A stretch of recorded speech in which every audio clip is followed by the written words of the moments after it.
Hi, and welcome to our lecture on vasomotor symptoms. My name is Kirsten Berggren. I'm a PhD in anatomy and neurobiology and a nurse practitioner and a Menopause Society certified provider. Today we're going to be talking about vasomotor symptoms, including definitions and demographics, the etiology, and treatments, including pharmacological, hormone therapy, non-hormone medications, and non-pharmacologic treatments. We're going to start out with a case study here. This is our patient Annie. She's a 43-year-old woman who's come into the clinic today for her annual physical. On her intake questionnaire, she does note that she's been having poor sleep. When she's questioned about her sleep, she states that she wakes up sweating several times at night. This has been going on for a few months. On further questioning, she admits to several daytime episodes of flushing and sweating. She originally attributed this to hot weather in the summer, but now that it's fall, the symptoms are continuing. She's not had any changes in weight, no frank fevers, her appetite and energy are otherwise normal. She's an active and healthy woman otherwise, and she just attributes her recent low energy to poor sleep. So, probably have some idea what's going on. They sound to me like vasomotor symptoms. So when we characterize vasomotor symptoms, which we also call VMS, it's a sensation of profuse heat in the upper body, including the face, the neck, the chest, the upper back. When I was having them, I had them in the palms of my hands. It was the craziest feeling.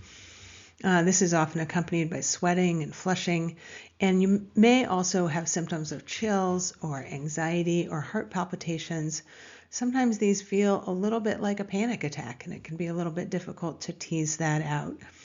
Duration is typically 1 to 5 minutes, and this is our classic hot flash. In Europe, they tend to call them hot flashes in the US. And the only difference between a hot flash and a night sweat is that a night sweat occurs during sleep. So how are hot flashes or vasomotor symptoms assessed? There is some objective assessment. You can look at skin conductance and skin temperature.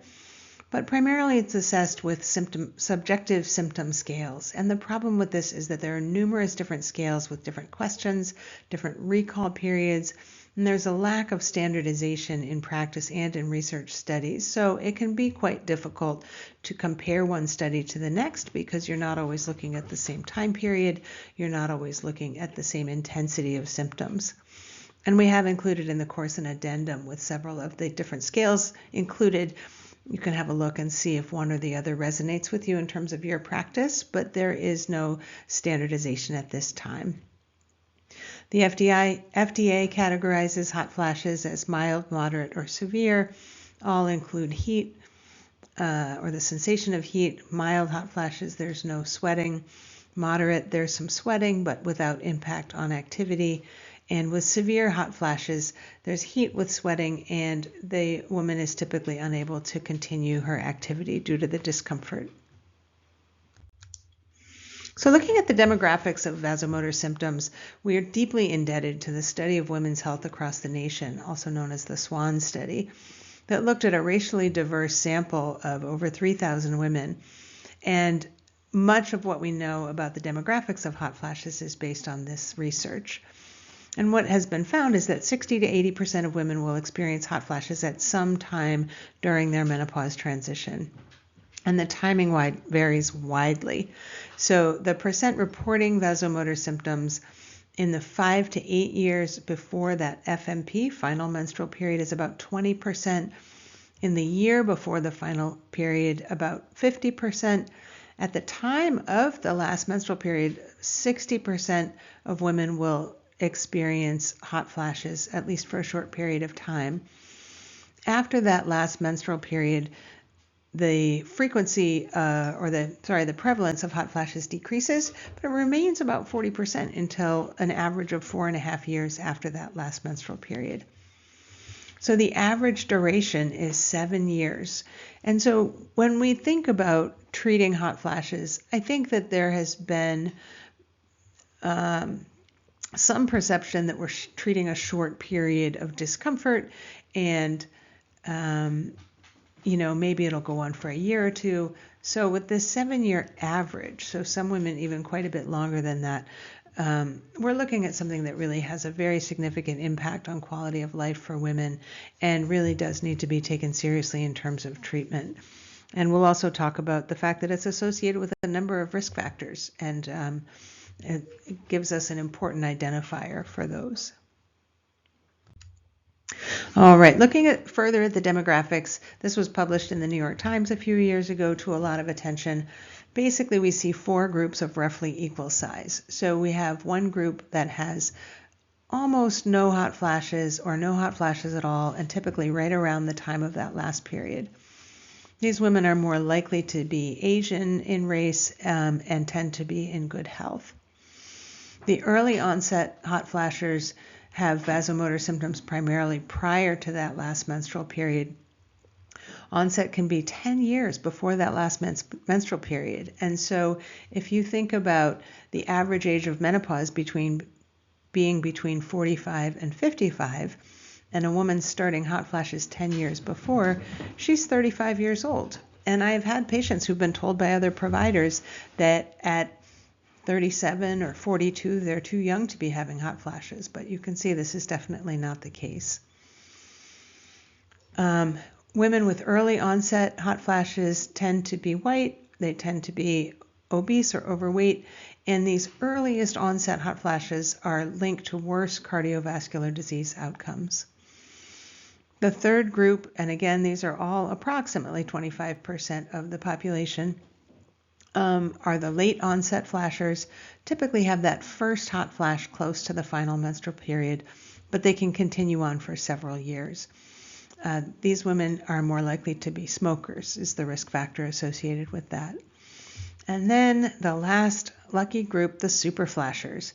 These women start early with their hot flashes and continue well into the postmenopausal years. These women will have 15 or more years of hot flashes, some of them continuing to have hot flashes even into their 80s. Women in this category are more likely to be Black, in poor health, or alcohol users. So looking at the correlations, what have we seen that's correlated with a higher likelihood of having vasomotor symptoms?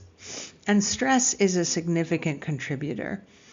Vasomotor symptoms are more likely with several demographics that are associated with higher stress. Lower education levels, lower socioeconomic status or financial stress. This says lower, it should say higher self-reported stress and a lower education level. Depression and anxiety also increase the risk of vasomotor symptoms. And obesity is interesting because it was originally thought to offer some protection. The conversion of androgens to estrogen in the adipose tissue results in a slightly higher level of circulating estrogen. But women with a higher BMI are actually more likely to report vasomotor symptoms.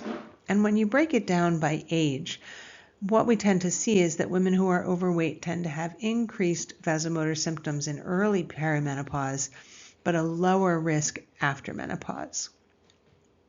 Hysterectomy increases the risk even without oophorectomy, and a surgical menopause has a higher risk of vasomotor symptoms than a natural menopause.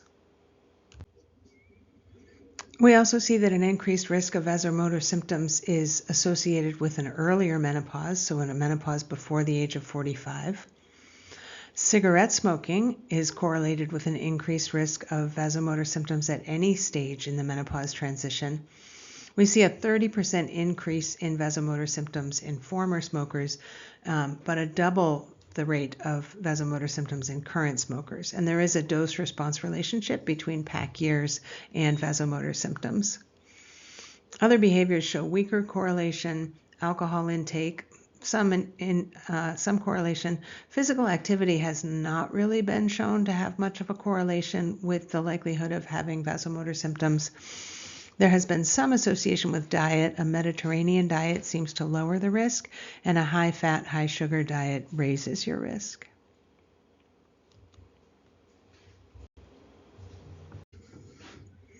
One of the interesting findings from the SWAN study was the degree of racial disparities in the experience of vasomotor symptoms among women. And what was found is that Black women are more likely to experience vasomotor symptoms at every stage. 50% more likely in early pre or perimenopause, 3 times more likely to experience vasomotor symptoms through the entire menopause transition, and 80% of Black women will report symptoms at some point. Note that this is an African American population. The study was conducted exclusively in the United States.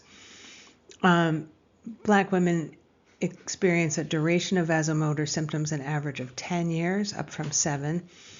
And unfortunately, Black women have been found to be half as likely to use hormone therapy to get relief from these symptoms. And it's very important to note that the racial differences remain when you control for other risk factors such as socioeconomic status, education, smoking, obesity, alcohol. And looking at the disparities in the duration of vasomotor symptoms, we can see here that looking at premenopause, the likelihood among Black women is about where Hispanic women are, but then continues to climb through premenopause and early premenopause, perimenopause, through late perimenopause to postmenopause. And in this diagram, Hispanic women are shown with the X, and white women are shown with the black bar, sort of in the middle of the demographics. When we look at the intensity of vasomotor symptoms, this study compared women who had vasomotor symptoms more than twice a week versus once a week or less. And for the women who are experiencing hot flashes every hour, I know this seems ridiculous, but that was the way that the study looked at intensity. And the likelihood of frequent vasomotor symptoms in the past 2 weeks, they used Caucasian women as the referent, so that was an odds ratio of 1. And then with African American women, the likelihood of having hot flashes once a week was 40% higher, more than twice a week, 50% higher. Chinese and Japanese women have an odds ratio of less than 1, which means they were less likely than white women to have more frequent hot flashes. And Hispanic women showed in this particular study the most frequent incidence of hot flashes. So when we look at the fact that African American women have the highest rate of vasomotor symptoms across socioeconomic strata and all other risk factors, one of the things to think about is that stress is consistently associated with a higher risk for vasomotor symptoms. And African American women lead a different life than white women. And especially if you look at the SWAN study, I found this to be fascinating. The study enrolled women during the years 1996 and 1997, and the women were ages 42 to 52. Now this photograph here shows a 6-year-old Ruby Bridges, who was one of the first Black children to integrate all white segregated schools in the South. She was born in 1954. So in 1996, when the SWAN study was enrolling, she would have been 42 years old. So she would have been one of the younger women in this study. The Brown versus Board of Education ruling that the schools separate but equal was not a thing was in 1954. The Civil Rights Act did not pass until 1964, when Ruby Bridges was 10 years old. And what we know about African American women is that they are exposed to a chronic level of social and economic disadvantage and stress that is connected with a number of physical health outcomes that are worse for African American men and women than they are for white people in this country. I heard it described by Dr. Jane Morgan this year in a podcast as high-level coping. There was always that additional stress from race in this country. So I think that that's an important thing to keep in mind. I think for a while that it was thought that there was some genetic difference that caused Black women to have higher rates of vasomotor symptoms. But I think at this time there's a reasonable consensus that it's more likely due to life stressors.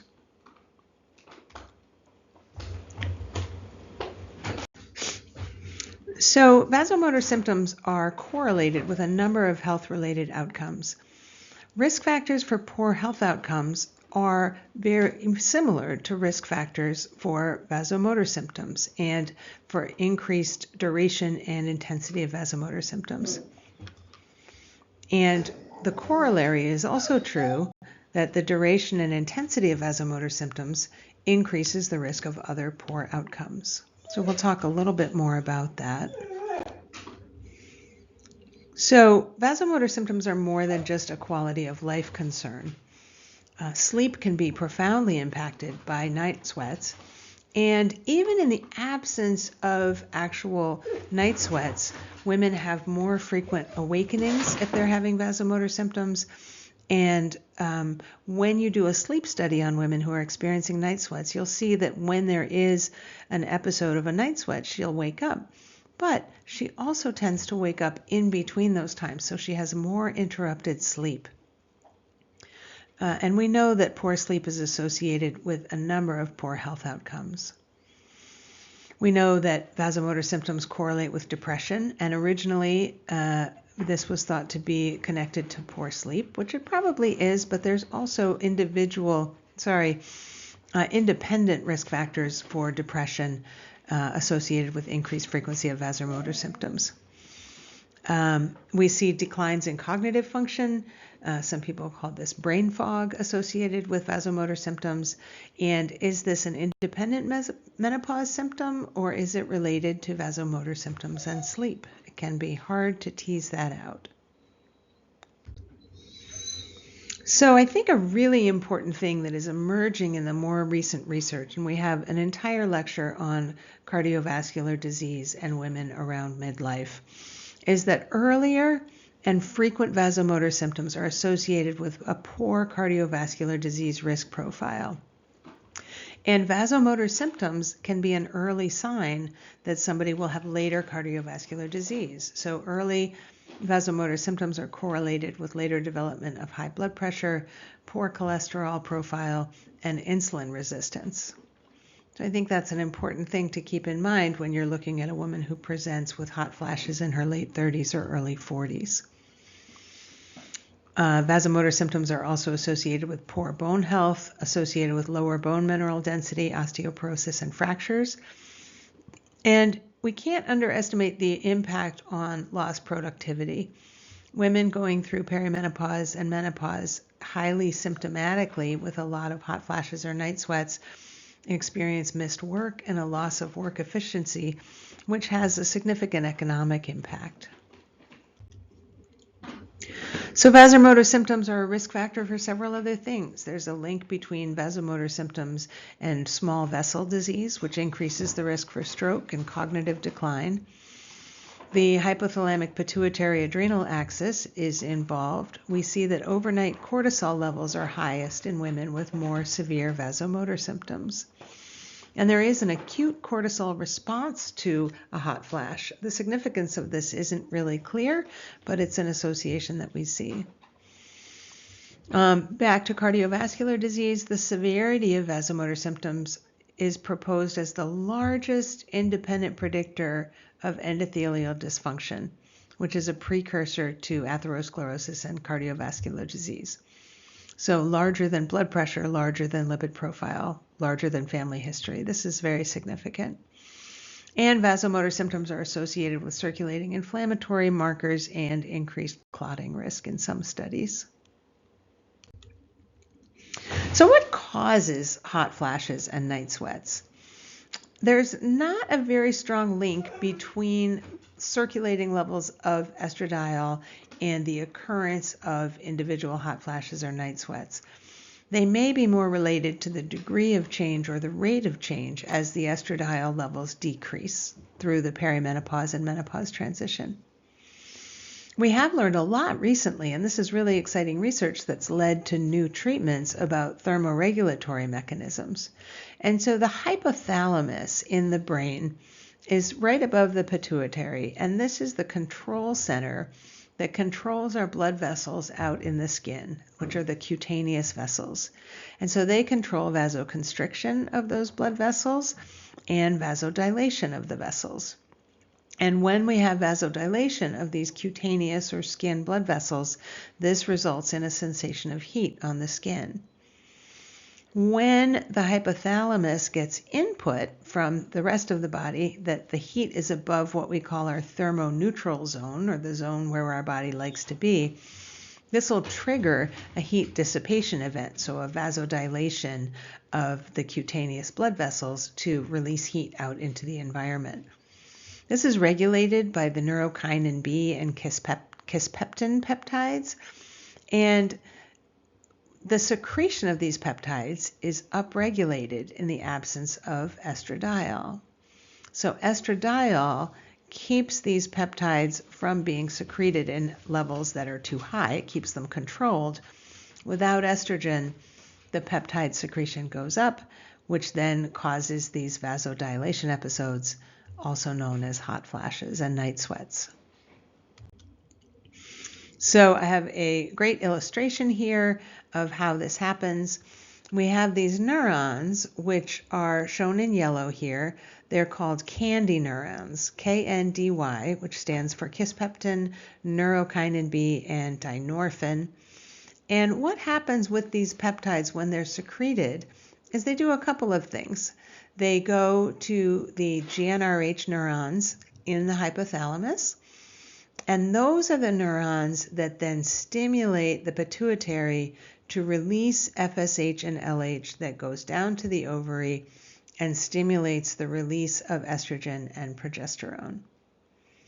The other thing that happens, though, is that the neurokinin B goes over to a different part of the hypothalamus, this preoptic area, and this is where the control centers are for these heat defense effectors. So this is this heat dissipating response, sweating, shivering, those are all controlled in this particular part of the hypothalamus. And this part of the hypothalamus gets input from afferent pathways. So afferent means going in, so from the skin up into the brain to tell the brain that our temperature is a little bit off. So that's what's happening normally. But as the estrogen levels coming out of the ovaries go down, what we see is an increase in the secretion of this, especially neurokinin B. And that is because what estrogen does is it is a negative feedback to these KNDy neurons. So when there are high levels of circulating estrogen, it helps to stabilize the release of these neurokinin and kisspeptin and dynorphin peptides, which makes sense because if there's high levels of estrogen, you don't want as much FSH or LH to be released from the pituitary. If estrogen levels are low, then that comes up and goes around this loop and stimulates the pituitary to release FSH and LH, which then bring the estrogen levels back up. So keep this in mind because these neurokinin B receptors right here are the target for therapies for hot flashes and night sweats that do not involve hormones. All right, other etiologies of hot flashes. Serotonin is involved in thermoregulation, as well as the more well-known effects on mood, anxiety, sleep, sexual behavior. And serotonin receptor activation can increase the body temperature. So the precise physiology of this is not well understood, but this is why SSRIs can be used as treatments for hot flashes sometimes. The autonomic nervous system also controls this cutaneous circulation or circulation right underneath the skin. There are adrenergic and cholinergic neurons that are acting here.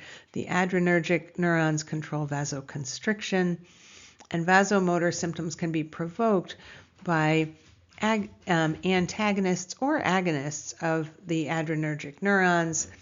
The positive and negative feedback loops that are involved in the nervous system are very complicated, but what you need to know is that alpha and beta blockers can provoke hot flashes.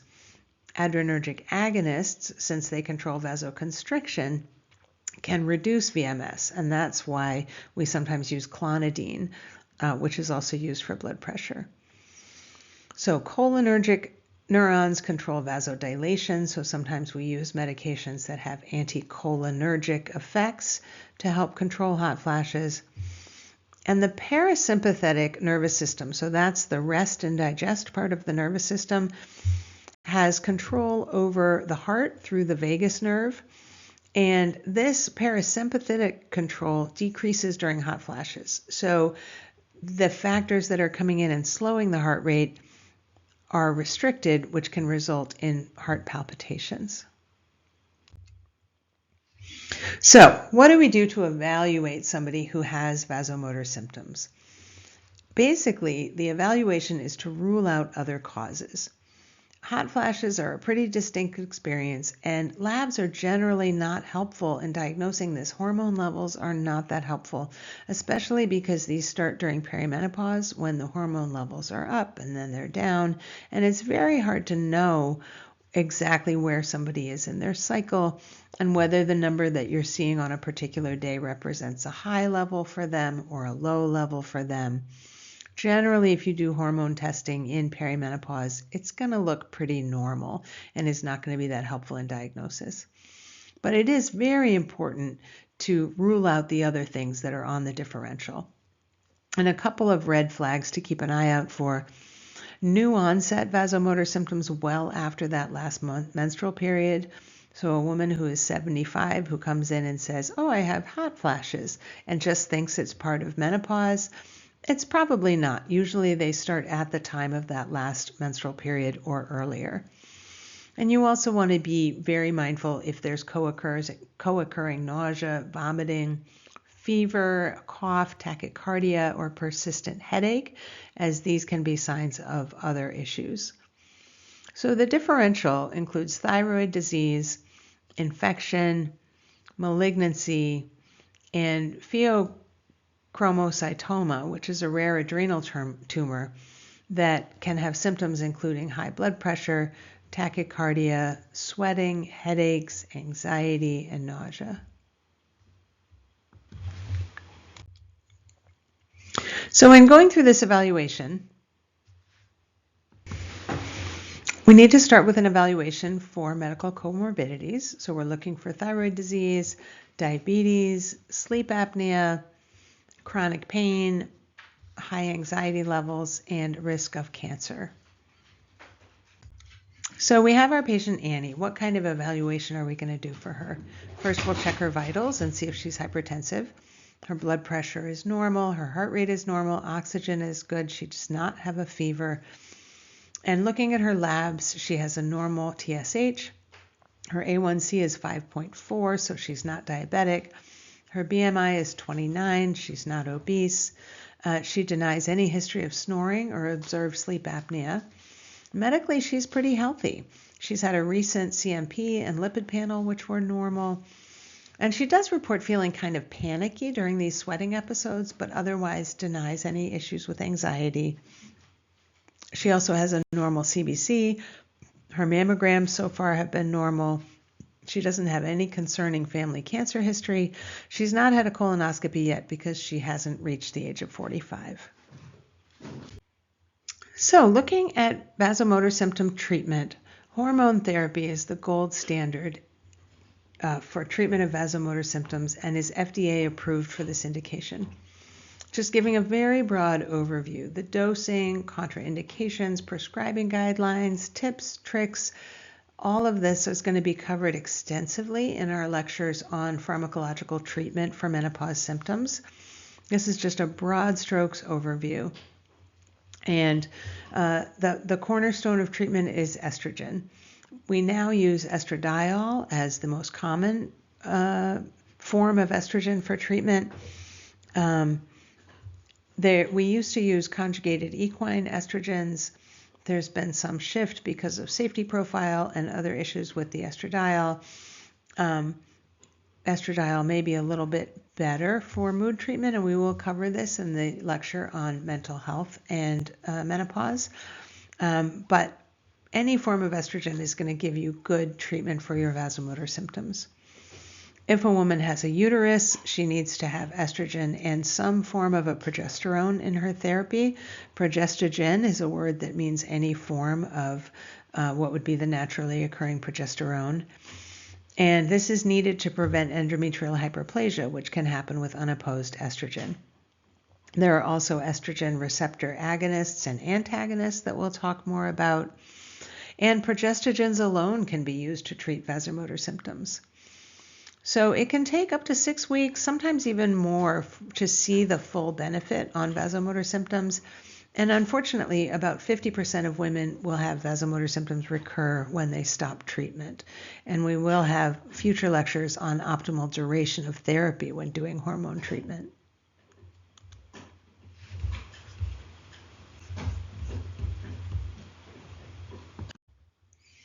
So new and exciting in the treatment of vasomotor symptoms are the neurokinin B antagonists. So if you remember those neurons in the hypothalamus, the neurokinin B was something that would cause that heat dissipation response, so the vasodilation out in the cutaneous blood vessels. So a neurokinin B antagonist is going to block that action. And the only one on the market now, I'm recording this in November of 2025, is fezolinetant. The dosing is 45 milligrams a day. There's only the one dose. And placebo-controlled studies show a 50 to 70% efficacy in treatment of vasomotor symptoms. This may also help with sleep. There have been some adverse events noted. These are similar adverse events to what you see with pretty much any medication. There's risk of headache, abdominal pain, and diarrhea. There was added a black box warning for elevated liver enzymes. So the recommendation is to monitor liver enzymes at baseline and recheck them every 3 months. What has been found in the cases where liver enzymes elevated with fezolinetant treatment is that the levels normalized after discontinuation. So this doesn't seem to cause permanent damage.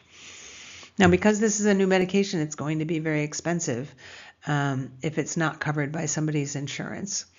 Veoza is the brand name.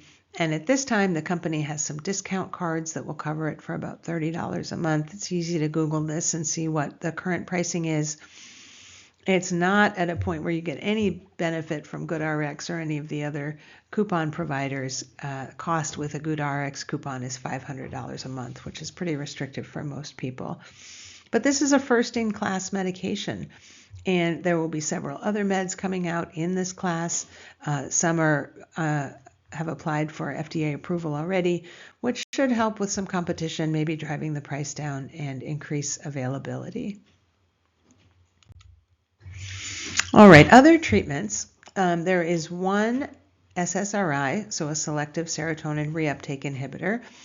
Paroxetine sodium at the 7.5 milligram dose is FDA approved for hot flashes. This, again, may also help with nighttime awakening, independent of frequency of night sweats. Many other SSRIs are used off-label for vasomotor symptoms. Paroxetine is often recommended in the 10 to 25 milligram dose. This is a great medication to use if your patient is also suffering from a lot of anxiety. I have found in my own experience paroxetine to be very helpful for anxiety and also relatively quick acting, which is nice compared to the lag in onset with a lot of the other SSRIs. There have been studies of citalopram, escitalopram, venlafaxine, and desvenlafaxine. And the reason that somebody would choose venlafaxine or desvenlafaxine is that they don't tend to be associated with weight gain the way that the SSRIs are. But anyone who has ever worked in primary care has probably had a patient who has really struggled to discontinue venlafaxine. There can be very, very uncomfortable withdrawal symptoms. And so this is a medication that I'm pretty hesitant to prescribe. Desvenlafaxine, if you can get it covered, has fewer withdrawal symptoms and tends to be a little bit better tolerated with equal efficacy for treatment of vasomotor symptoms. Gabapentin is used off-label for vasomotor symptoms. It does improve vasomotor symptom severity and night sweat severity in studies. It also can help with sleep because it tends to be sedating and shows better outcomes compared to fluoxetine when compared with an SSRI.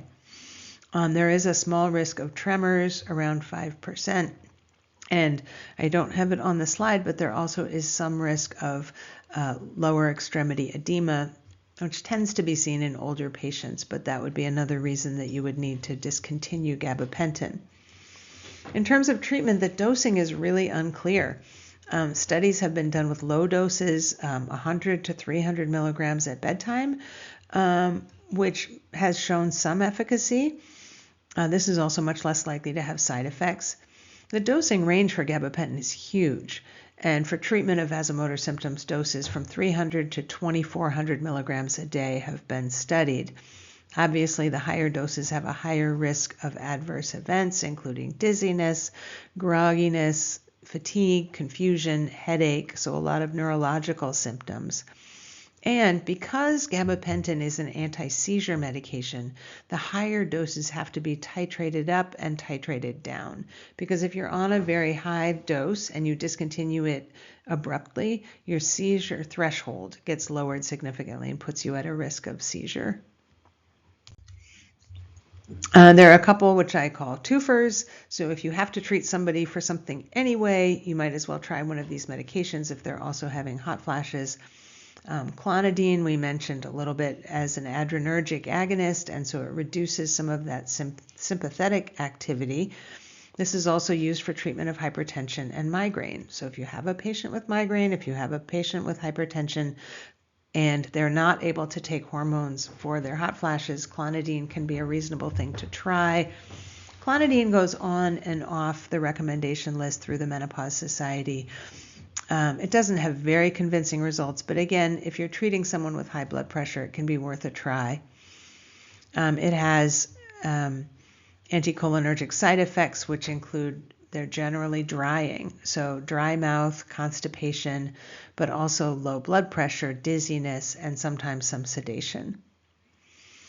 Another twofer is oxybutynin. So if you're treating someone for overactive bladder, there is some evidence that oxybutynin can have some efficacy against vasomotor symptoms. Again, anticholinergic, so watch out for dry mouth and constipation. And there have been some concerns about impact on cognitive function. So there are several non-prescription therapies for vasomotor symptoms, and some have some good randomized controlled evidence.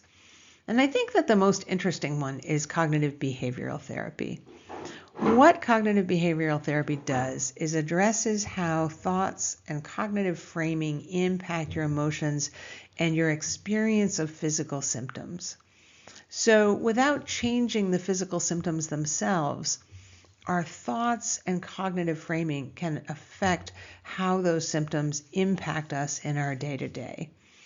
And randomized controlled trials for cognitive behavioral therapy, and it's typically self-therapy that can be done online or self-directed therapy, does show a significant reduction in what are called problematic vasomotor symptoms. So you may still have the same hot flashes, but they're not impacting your quality of life as much. There has also been shown to be an objective reduction in night sweats with cognitive behavioral therapy, which I think is interesting. And we also see improvements in depression, anxiety, sleep, and quality of life. Clinical hypnosis is one of those things. We really have no idea how it works, but there has been randomized controlled trials showing that it has efficacy similar to venlafaxine, and certainly without the risk of withdrawal symptoms. Weight loss does show some efficacy in reducing vasomotor symptoms, especially premenopausally. This may not be effective after the last menstrual period. And stellate ganglion blocks have also shown efficacy, and this has shown efficacy in objectively reducing the vasomotor symptoms as measured with skin conductance. It may also benefit cognitive function. The downsides are it's expensive. It's an interventional radiology procedure, so you need to go into a hospital or clinic to have it done. Typically lasts 6 weeks or more and then needs to be repeated at regular intervals, but doesn't seem to have any long-term deleterious effects. I've thrown in here some common sense measures. These are not really a treatment, but I will tell you when I first started studying menopause about 10 years ago, Most of the literature aimed at women said things like dress in layers, wear breathable clothing, use a fan or a cooling pack. And I really found that advice to be quite condescending, because if you're hot, obviously you're going to want to be dressing in layers and cooling yourself off. These measures have not shown to have any impact on vasomotor intensity, obviously can reduce your discomfort. But I did want to mention that as a quote-unquote treatment that has often been recommended to women, and I think that most women can figure that out on their own. Although, get a group of menopausal women together talking about their favorite desk fan, and you will learn a lot about the different products that are available. My favorite one that I've seen hangs around your neck and has little fans that blow up at your face and seems to be quite effective. There are several other non-prescription therapies that have been recommended. Some have some evidence, but not that gold standard randomized controlled trial evidence, RCT. So mindfulness-based stress reduction does show some reduction in the impact of vasomotor symptoms. And this shows some efficacy in improving quality of life, sleep quality, anxiety, and perceived stress. Paced respiration, also known as breathing in squares or counted breathing. There's a little bit of evidence that this can help. Again, it's a stress reduction procedure. Acupuncture has not shown any benefit over a sham procedure. So when they do sham acupuncture, they use the same needles, but they put them in just sort of random spots that aren't associated with those acupuncture points. And soy foods are often recommended because soy isoflavones can be converted to an estrogen analog in the circulation. What's interesting is that a third of North American women don't have the required enzyme. So increasing their soy foods or soy protein doesn't seem to have any impact on vasomotor symptoms, but it's certainly worth a try. And during a time in life when we need to be monitoring our protein intake pretty carefully, and I will cover this in the lecture on weight gain as a symptom of menopause, it's certainly not going to hurt you to increase your soy intake. Supplements are really challenging, and we will have another lecture on the use of supplements. There's limited evidence for efficacy of any supplements, and the big challenge with supplements is always that the quality is not well regulated. So back to our lovely patient Annie. She has decided for her treatment that she would like to try hormone therapy. And because she's starting her hot flashes relatively early, this does put her at increased risk for cardiovascular disease. And so this is something that we need to also be discussing with her and monitoring. But there have been shown some benefits in the use of hormone therapy in terms of reducing the risk of cardiovascular disease. So I think this is a good choice for her. We've reviewed the risk-benefit information about hormone therapy, started her on an estradiol patch at 0.5 milligrams per day, which is sort of a standard dose, 100 milligrams of progesterone at bedtime for that uterine protection. Advised her it could take 6 to 12 weeks to get to maximum benefit, so we'll schedule her a follow-up in a couple of months. And at that time, we can see how she's doing, adjust dosage if needed, and continue to monitor for other menopause symptoms. We've used several resources from the Menopause Society. We've used their step-by-step, has a lecture on the basics of vasomotor symptoms. The practice pearls have been released about the neurokinin receptor antagonists. And the Clinician's Guide, 6th edition, Chapter 3, is all about vasomotor symptoms. And we've provided some additional references if you'd like to go and look at the primary literature. Thank you so much, and we'll see you at the next lecture.